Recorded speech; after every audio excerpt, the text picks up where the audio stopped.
when you said you were Jewish, I've always had this idea that there was persecution of Jewish folks. And I wondered There if, was persecution of Jewish well, there folks, and certainly there was. is. I was wondering if you had a sense of it growing up. Absolutely. I think Phil for you. right now in America, anti-Semitism is a thing. It's something that there's been the Pittsburgh synagogue mass shooting a couple of years ago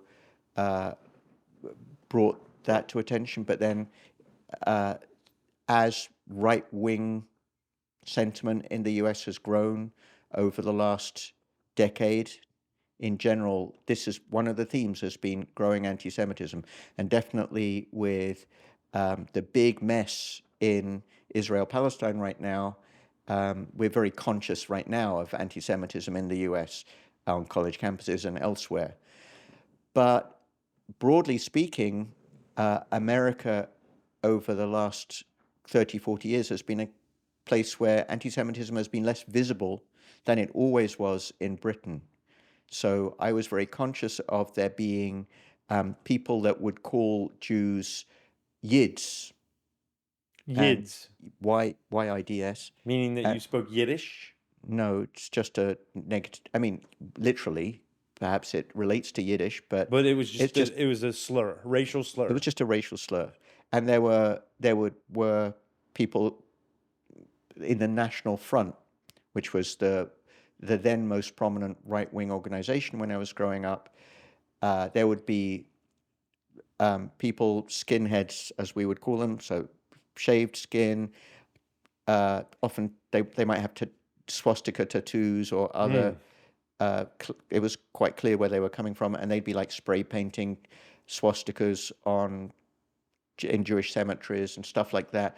This was a thing that you were very aware of growing up, and I was aware of places where young Jewish kids could get beaten up for being Jewish in the area. So in Edgware, there was a very Jewish part of it, but there were also places where you knew the Jews would come into contact with others. So I was also aware of anti-Semitism at let's say at an institutional level, where certain types of jobs there would be more of a privilege for English people over Jews. So there's this contrast between being English and being Jewish. You weren't fully English if you were Jewish for some people.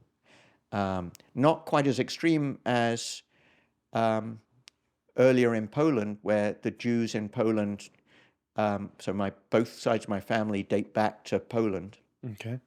If you go back enough generations, and so I only had one grandparent born there. So if you go up to my great grandparents' generation and before, the Jews in Poland in that area wouldn't even have considered themselves Polish. They were Jewish. So it wasn't as extreme, and the Poles wouldn't have considered them Jewish. Wouldn't have considered them Polish. They would have considered them Jewish. They weren't as well integrated as Jews in, let's say, in Germany just before the war, where many Jews considered themselves fully assimilated. And in England, likewise, Jews considered themselves largely assimilated, but they were still aware of being Jewish. And so there was conscious anti-Semitism there was salient anti-Semitism in Britain the whole time I grew up, and I was aware of it in a way that I think many Americans are only just becoming aware of. So in the US, you would be more aware of racism against, for example, the African-American population, and racism against the Hispanic population. Going a few years back in America, Poles, Polish people, Irish people, and Jewish people experienced more active racism. So if we're talking about 100 years ago, of people coming into the country in the early part of the 20th century, it wasn't about color of skin. but Italians, Poles, Jews, Irish people, The latest wave of immigration they would be were the ones we absolutely, were. they were experiencing the racism. All those groups became, accepted as a core part of the American melting pot. And as you say, the later waves were lucky enough to experience racism, unlucky enough, obviously, which Jewish people in the US weren't experiencing at the same level anymore by the time I came into the country in 97. Yeah, this has grown back up to more like the levels I recognized from my youth. Did you experience physical violence? Very mild. There was one kid that bullied me a little on my way home from the school bus for over a period of 6 months or a year, but he never hurt me. And Because you were Jewish or because he was a bully? I think I didn't think he was that bad a kid in the end.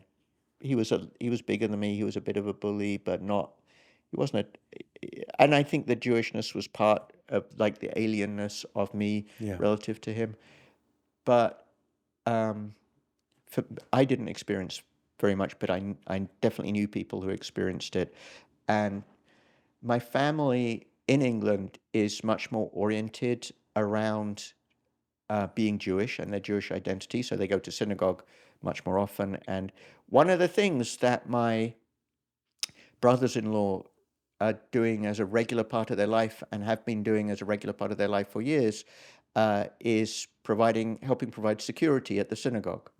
That's a thing that Jewish people in Britain have been doing for years.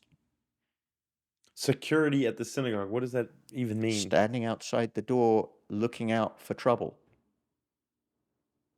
being ready to call the police. In Britain, it wouldn't mean carrying a gun or anything. I feel sadness. That's been a part of life, and I think that's true for other communities, not just the Jewish community. And right now, it's a part of the American experience too. But I don't think as far as I know, it wasn't so much 30 years ago.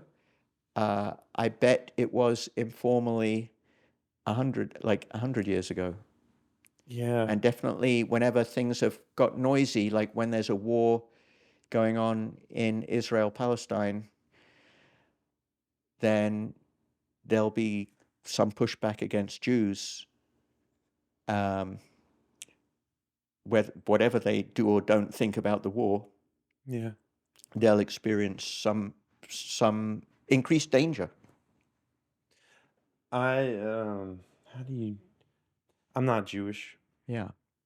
I was raised like in Christianity type of things, some form or another. I'm not religious now. I sit Zazen at the Zen Center. Say again, I sit Buddhism. yeah. I'll attend some Buddhist communities. Sure. And I've had thoughts that I think are anti-Semitic, and I don't know where they come from. That's interesting. Yeah. And whenever they come up, I feel like I'm confused. Like, where do these come from in me? Yeah. That I would think some of the thoughts, and Right.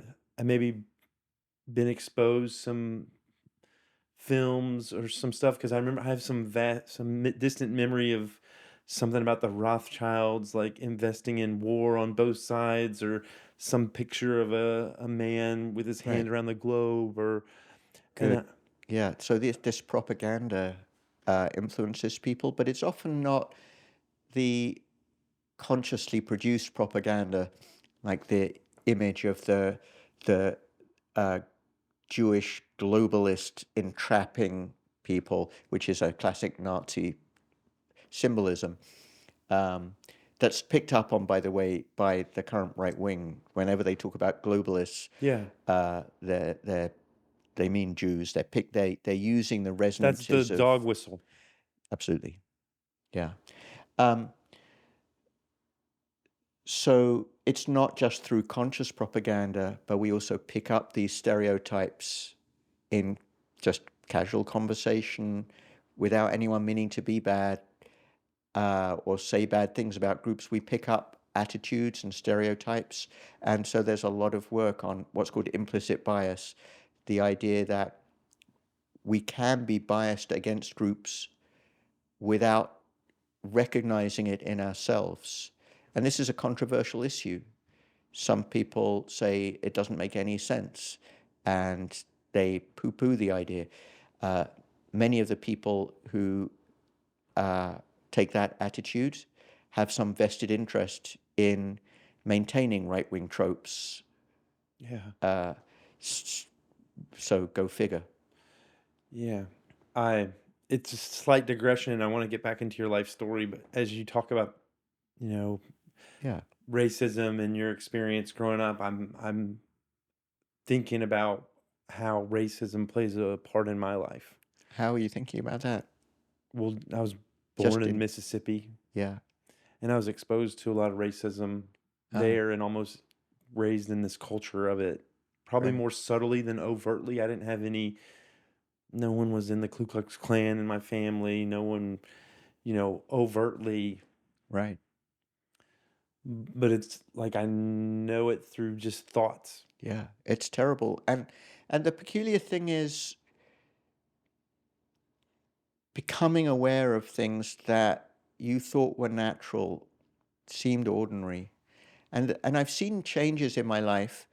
So one very peculiar thing to me now, when I was young, one of the toys that I had with my sister was what was called a gollywog. Mm-hmm. It was the most terribly racist doll you can imagine. It kind of like the black and white minstrel style um, knitted doll that that was a black stereotype, and this had a long history. Yeah. There were pictures of these characters that looked just like that on the marmalade jars that were the most common brand of marmalade. At some point, my parents got rid of that doll, and you would never see one again. They were the worst stereotype possible. That was normal uh, until I was about 4 in England. And then people realized, actually, maybe there's something kind of weird about this. Yeah. Yeah. And I'm sure at that time, a lot of people were saying, well, what are you talking about? It's just a doll. It's harmless. But it was propagating stereotypes. And, They were in and then, cartoons. They yeah. were in, the Chinese characters in cartoons as I was growing up. These like And then overtly. I'm gonna use um, a slur term that was common, but I don't think it's harmful now because it's just not used anymore. So people would, in the school playground, insult each other by calling each other a flid. What did flid mean? It came from thalidomide.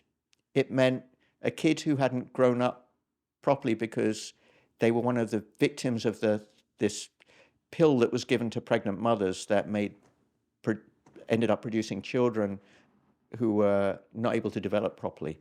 This was just a completely normal way to insult each other in the playground when I was 6. And it took a long time to realize, and there were some other insults I could share with you that were based on, disability, Mm-hmm. and completely normal. And I'm sure people are still nasty to each other in the school playground in this way. But at least this wasn't even a thing that teachers would have complained about. Like there wasn't any sort of political correctness, Yeah, there's no but education there also around was it. no recognition. Yeah. Like, never mind, stop doing it. There was just no recognition at all that there was anything bad happening until somewhat later. Yeah, it was just, well, that was normal. Likewise, people would be telling jokes, Irish jokes, for example, in the Royal Variety performance. Each week there'd be a show that was broadcast on TV, bunch of entertainers in this big theatre in London, and there was a royal box. There'd be royalty watching. Yeah, the Queen or some prince or whoever, didn't really matter. But that's why it was the Royal Variety Mm-hmm. performance. there'd be these comedians who would be telling Irish jokes and stuff like that, racist jokes about kind of your mother jokes, but Yeah.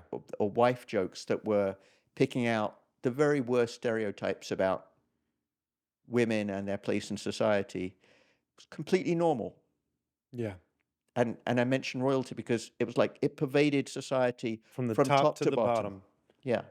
And uh, didn't no one, never mind anyone being cancelled or not cancelled, there was just no recognition that there could even have been a reason why it was problematic. A separate question is, if it is problematic, what should you do about it? That's a different question. But there was just no awareness. And so I think likewise, when we in a moment realize, wait, why am I feeling uncomfortable right now? Is it because I'm not trusting that person on the other side of the street? Why am I not trusting them? Yeah? It's like, oh shit, I've got no good reason. I just saw something in myself that I don't like. Can I change it? I don't know. It's like very can get wired, as you say, in a permanent, Yeah. that is racist practice makes for permanent racism. Yeah. Or maybe it isn't permanent. Maybe we can be more optimistic and improve ourselves. Did the Jewish community have its own outside kind of racism in Of itself? Did course, y'all look at other of course, and people? but it, it's a funny thing. As a minority, it's kind of okay to diss the the people with more power. Hmm. Yeah, but is it okay or is it not okay? I think there's a lot of Jewish racism, and I'm not talking about anti-Palestine. So there's very specific tensions between Israeli Jews and Israeli Arabs. I'm not talking about Mm-hmm. that. Yeah, that's I'm not what I'm talking about what you might call Jewish exceptionalism. what's that? Well, what's American exceptionalism? It's the idea that America is special. It's the best country. Mm. Now, imagine that you were a people who, according to your own mythology, had been chosen by God. The chosen ones. Does that make you the same as everyone else? Hell no. That's the whole fucking point.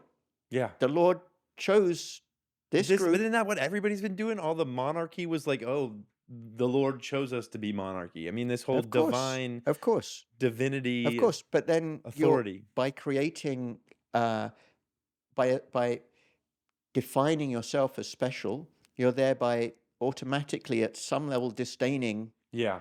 others, whether it's Jews being special or non-Jews. And I think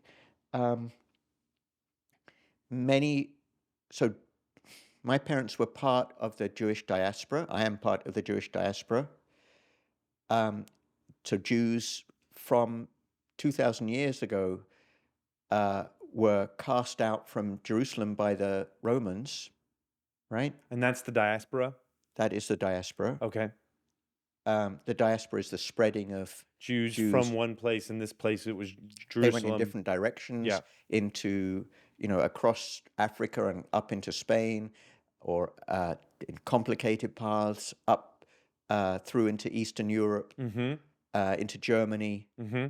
So Yiddish is German-like because many Jews settled in Germany before being a lot of them were pushed out of there in the direction of Poland and Ukraine during the Middle Ages, basically. So Jews have been moving around for years, and wherever they've landed, like many immigrant groups, they've become, wealthier. They've made, like many immigrant groups, they've worked hard to find a toehold and then build something that their parents didn't have. I think that's a common immigrant experience for many groups. Here, African Americans are a very special case because they were brought in as slaves. Jews haven't been slaves since Egypt, quite a long time ago, and we're not in Egypt right now. That is, there's no direct connection between modern Jewry and that experience. So Jews having built themselves up in the different places they've been, have always been a proud group, as well as this is, there's Jewish self-hatred is also the kind of Jewish anti-Semitism, if you like, is also another part of the historical thread that's more complicated, but definitely there's an exceptionalism about who Jews are from within the Jewish community that sometimes, in my view and many other Jews' view, can have a negative side of it can amount to thinking more highly of Jews than of others at a first pass before you get to know someone. So I think that amounts to racism. Yeah. But we all have our biases. Likewise, we might have a bias towards our own family and against people from different families. Is that good or bad? Like, you might say, well, it seems fair enough to me.